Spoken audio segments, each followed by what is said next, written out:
members of this really extraordinary place. Laura and I have come to Blacksburg today with hearts full of sorrow. This is a day of mourning for the Virginia Tech community, and it is a day of sadness for our entire nation. We've come to express our sympathy. In this time of anguish, I hope you know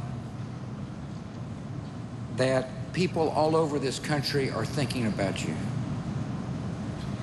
and asking God to provide comfort for all who have been affected. Yesterday began like any other day. Students woke up and they grabbed their backpacks and they headed for class.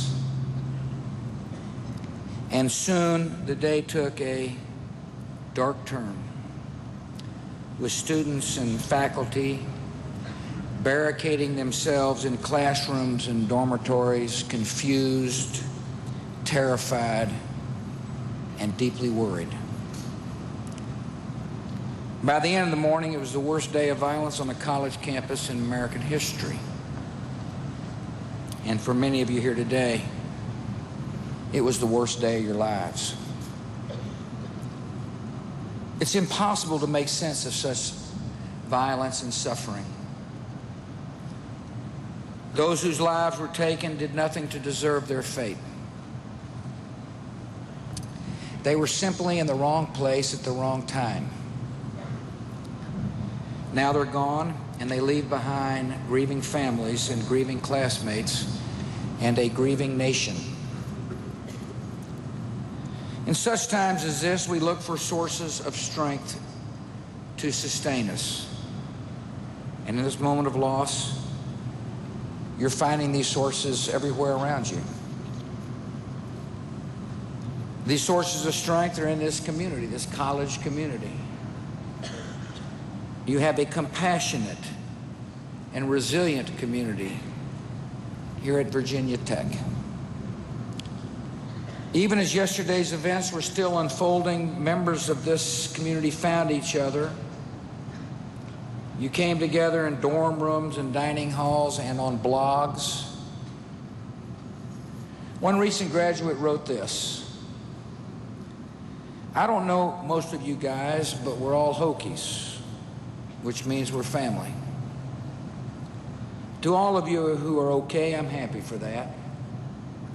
For those of you who are in pain or have lost someone close to you, I'm sure you can call on any one of us and have help anytime you need. These sources of strength are with your loved ones. For many of you, your first instinct was to call home and let your moms and dads know that you were okay.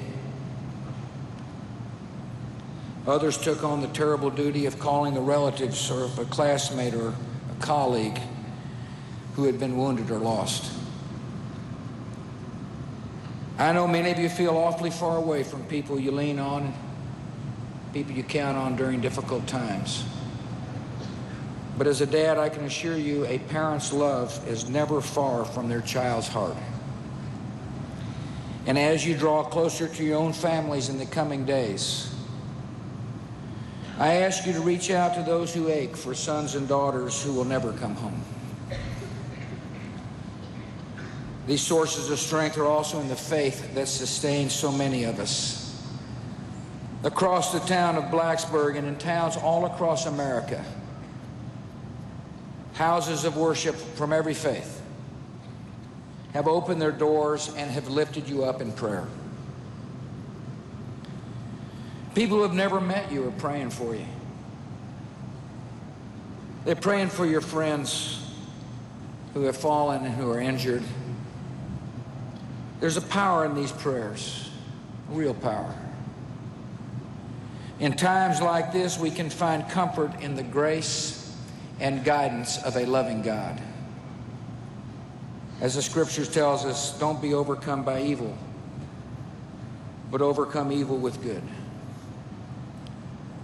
And on this terrible day of mourning, it's hard to imagine that a time will come when life at Virginia Tech will return to normal, but such a day will come. And when it does, you will always remember the friends and teachers who were lost yesterday, and the time you shared with them, and the lives that they hope to lead. May God bless you. May God bless and keep the souls of the lost. And may His love touch all those who suffer in grief.